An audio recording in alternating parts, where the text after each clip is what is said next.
Bonjour à tous et bienvenue pour ce temps d'études bibliques sur les femmes dans la Bible. Alors pour notre 5e étude, je vous propose de nous intéresser à un duo de femmes, Marthe et Marie. Très prisées des prédications, elles sont souvent présentées comme deux manières différentes pour la vie de foi, avec le service d'une part, la contemplation d'autre part. Mais est-ce exact? Est-ce que la Bible ne dit rien d'autre? En étudiant plus en profondeur le portrait de ces deux femmes, nous verrons que nous aurions tort de réduire notre compréhension à l'opposition que je viens de citer. Le texte biblique est bien plus nuancé qu'il n'y paraît. Ainsi, nous verrons qu'il ne s'agit certainement pas de deux portraits qui s'opposent, mais plutôt qui se complètent. Mais avant d'aller plus loin, lisons le principal texte qui nous parle des deux sœurs. Ça se trouve dans Luc 10, les versets 38 à 42. Tandis que Jésus et ses disciples étaient en chemin, il entra dans un village où une femme, appelée Marthe, le reçut chez elle. Elle avait une sœur appelée Marie qui, s'étant assise aux pieds du Seigneur, écoutait ses paroles. Marthe était très affairée à tout préparer pour le repas. Elle survint et dit, « Seigneur, cela ne te fait-il rien que ma sœur me laisse seule pour faire le service? Dis-lui donc de m'aider. » Le Seigneur lui répondit, « Marthe, Marthe, ne tu t'inquiètes et tu t'agites pour beaucoup de choses. Mais une seule chose est nécessaire. Marie a choisi la meilleure part qui ne lui sera pas enlevée. » Alors, outre cet extrait, il est encore question de Marthe et Marie dans le récit de la résurrection de Lazare, le frère des deux sœurs. Nous en parlerons évidemment dans la suite. Alors, je vous propose à présent un double portrait. D'abord celui de Marthe, puis celui de Marie. Donc commençons directement avec Marthe. Elle semble vivre avec sa sœur Marie, peut-être aussi avec son frère Lazare. En tout cas, ce dont on est sûr, ce dernier habite le même village de Béthanie, sur une colline en face de Jérusalem. Tous les trois étaient des amis de Jésus. Vous pouvez aller voir Jean 11, 3, 5, 36. C'est suffisamment rare qu'un tel détail apparaisse dans les évangiles pour le mentionner. Vous verrez ça a quand même son importance pour la suite. Alors Marthe, elle portait bien son nom puisque ça signifie maîtresse. De fait, on voit que c'est elle qui a les choses en main dans la maison familiale. C'est elle qui prend l'initiative d'inviter Jésus quand il arrive à Béthanie avec ses disciples. Et quand Jésus est chez elle, probablement dans le souci de faire pour un mieux, Marthe s'affaire à toutes sortes de travaux domestiques. Le verbe employé suggère qu'elle supervise tous les aspects pratiques de la maison. Un autre élément témoigne que c'est Marthe qui prend les choses en main. Et ça se trouve dans le récit de la mort de son frère. Récit décrit cette fois dans l'évangile de Jean. Alors que la maison est pleine de personnes pour entourer la famille en deuil, Marthe entend que Jésus est arrivé au village. Elle prend alors l'initiative d'aller à sa rencontre pour l'accueillir, comme le responsable de la maison qui vient accueillir l'invité. De ces éléments que nous donnent les évangiles, on peut dire que Marthe joue pleinement le rôle de la femme responsable de sa maisonnée. Elle présente vraiment le profil type de ce qu'on attendait d'une femme de son époque dans cette région. Très travailleuse, soucieuse du bien de sa maison et de ses membres, prête à rendre service et accueillir, même si accueillir un homme sous son toit était malgré tout peu convenant dans son contexte.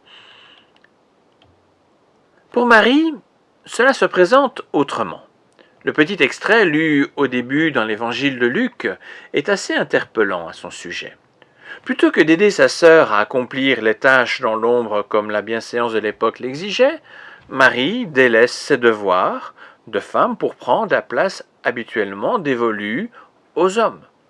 En fait, Marie ne se contente pas de délaisser les tâches ménagères, elle s'installe aux pieds de Jésus pour l'écouter attentivement. C'est typiquement l'attitude de disciple pour apprendre de son maître. On peut citer comme exemple Acte 22.3 où Paul décrit la même posture quand il était auprès de son maître Gamaliel. Alors voir Marie dans cette attitude est très surprenant, car être disciple est une activité strictement réservée aux hommes à l'époque. Ainsi donc, Marie rompt complètement les codes du rôle de la femme de son temps et de son pays. À une autre occasion, il est question de Marie, sœur de Marthe et Lazare, en Jean 12. Jésus est en route pour Jérusalem, on est à 6 jours avant la Pâque, mais surtout à une semaine de la croix. Jésus est reçu dans la famille de Lazare, Marthe et Marie. Comme on pouvait s'y attendre, Lazare était à table avec Jésus. Marthe préparait le repas, elle a continué ses habitudes.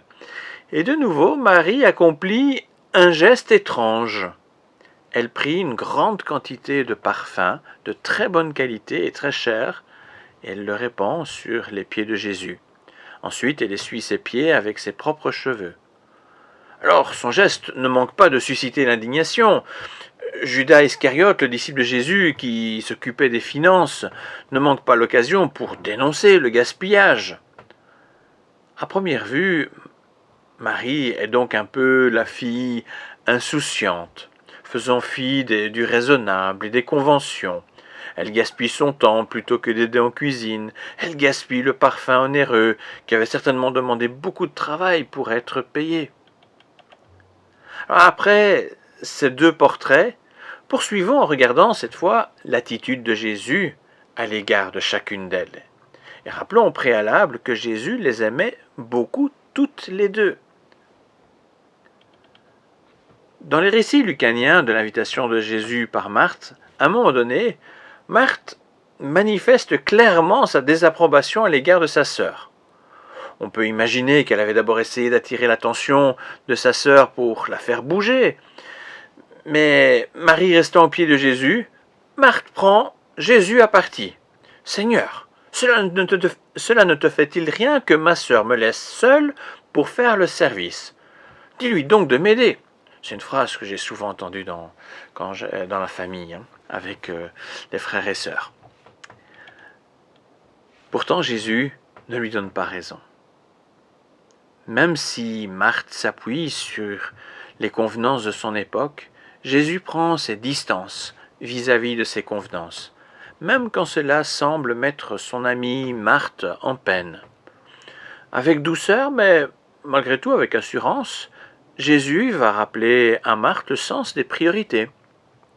Il est vrai que l'hospitalité est importante, pourtant savoir prendre du temps pour écouter son hôte l'est plus encore. Il est vrai qu'on a besoin de manger, pourtant se nourrir de la parole du Seigneur est plus important encore. Il ne faudrait pas que les convenances soient un frein à ce qui est plus essentiel. Marthe veut pleinement assumer son rôle de femme selon le modèle dans la société dans laquelle elle vit. Mais Jésus veut l'amener à comprendre que la femme a aussi toute sa place comme disciple du Seigneur. C'est même plus important que les tâches ménagères. Bien entendu, Jésus ne critique pas le travail de Marthe, pas plus qu'il n'encourage la paresse. Cependant, il rappelle que les femmes ne doivent pas s'enfermer ou se laisser enfermer dans un carcan injuste. L'écoute et l'apprentissage dans le domaine spirituel ne sont pas des activités réservées uniquement aux hommes. Voyons à présent l'autre épisode où Marthe est en relation avec Jésus. C'est à la mort de son frère Lazare. Jésus arrive à Béthanie 4 jours après le décès, et voilà ce que dit Marthe à Jésus. Quand Marthe apprit que Jésus arrivait, elle partit à sa rencontre, mais Marie resta assise à la maison. Marthe dit à Jésus, « Seigneur, si tu avais été là, mon frère ne serait pas mort. Mais je sais que maintenant encore, tout ce que tu demanderas à Dieu, Dieu te le donnera. » On note ici que Marie reste encore passive en restant chez elle, et Marthe se met en mouvement pour être avec Jésus. On note également que Marthe semble à nouveau adresser un reproche à Jésus, mais cette fois elle poursuit en montrant aussi toute sa foi en lui. À cette occasion, Jésus ne la reprend pas, Il voit bien en Marthe la femme d'action, mais aussi la femme de foi. Et pour répondre, il lui annonce que son frère ressuscitera. Jésus va faire de Marthe un témoin capital de la réalité de la résurrection, annonçant ainsi sa propre résurrection. En effet, en venant rejoindre les sœurs endeuillées à Béthanie, Jésus savait qu'il prenait un risque pour sa vie. Il savait qu'il s'approchait de sa propre mort. À présent, voyons l'attitude de Jésus vis-à-vis de Marie. Elle a soif d'apprendre davantage sur le Seigneur. Elle brave les habitudes de son temps pour prendre la place de disciple aux pieds de Jésus. Elle laisse de côté le superflu pour se consacrer à l'écoute. Même si, en bien des points, cela pouvait choquer l'entourage, Jésus confirme que Marie agit ainsi de la bonne façon. Elle veut apprendre, et le Seigneur ne veut certainement pas lui retirer cette part. Elle lui revient de droit, comme pour n'importe qui. Cette histoire avec Marie montre que Jésus ne demande pas mieux de donner à celui qui cherche vraiment ce qui remplit le cœur. Quand Jésus évoque la part réservée à Marie, le terme grec évoque en fait la propriété, le trésor, l'héritage. Il rappelle ainsi que le royaume des cieux qu'il vient annoncer est un trésor, un héritage pour tous ceux qui le cherchent, et cela sans distinction de sexe ou autre. Dans l'épisode où Marie déverse le vin sur les pieds de Jésus, on voit Marie se placer cette fois dans le rôle de servante. Laver les pieds des invités était aussi une tâche importante à l'époque pour accueillir un invité. Quelques jours plus tard, Jésus lui-même lava les pieds de ses disciples pour montrer la nécessité d'être au service des autres. Jésus a annoncé la réalité de la résurrection à Marthe lors des funérailles de son frère Lazare, et Jésus utilise cette fois le geste de Marie pour annoncer le don de sa vie pour que la résurrection surgisse pour tous. Après toutes ces explications, j'en viens finalement à la conclusion. Trop longtemps, on a présenté Marthe comme le modèle de service et Marie comme modèle de la vie contemplative, surtout du côté catholique où la vie monastique est bien davantage développée. Ce que nous avons vu ne permet pourtant pas d'opposer les deux. Bien évidemment, on doit apprécier l'attitude de Jésus à l'égard de Marie à sa juste valeur. Dans le contexte de son époque, il fait tomber des barrières bien injustes, et Jésus encourage la liberté prise par Marie. Cela doit nous conduire aussi à nous poser cette question. En quoi notre culture, mode de vie, peut être un frein, une entrave pour certains, pour avoir accès à la parole de Dieu? Qu'est-ce qui pourrait empêcher certains d'être de véritables disciples de Christ et d'exercer leur liberté à répondre à leurs attentes spirituelles? Autre point à considérer est finalement le privilège de disciple qu'offre Jésus à Marie. Cela n'allait pas de soi, et pourtant le Seigneur lui reconnaît pleinement son droit.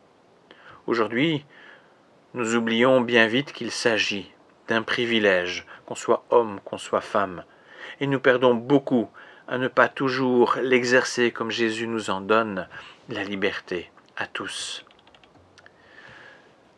Par ailleurs, Jésus ne dévalue pas le travail de Marthe. Si elle avait du travail, c'est bien parce que Jésus avait accepté son invitation à venir manger chez elle. Et Jésus savait fort bien que selon l'hospitalité de l'époque, cela amenait souvent à beaucoup de travail. Cependant, l'épisode avec sa sœur rappelle qu'il ne peut y avoir service envers l'autre en délaissant la dimension spirituelle, c'est-à-dire les temps de communion avec le Seigneur, notre Seigneur. Nous sommes tous appelés à servir notre prochain et à avoir un temps de communion avec Dieu. Ces deux aspects de la vie chrétienne qui concernent chacun sans distinction, on ne peut pas les opposer. Ils nous appartiennent tous les deux. Si Marthe était occupée dans le ménage la première fois, Elle était auprès de Jésus pour l'entendre elle était auprès de Jésus, pour l'entendre après la mort de Lazare. Et Marie, qui était aux pieds de Jésus, fut aussi là à accomplir un geste pratique d'hospitalité, de service, quand elle a lavé les pieds de Jésus avec du parfum. Ce croisement des rôles nous montre bien qu'on ne peut pas opposer vie contemplative et vie de service. Au contraire, ils vont ensemble.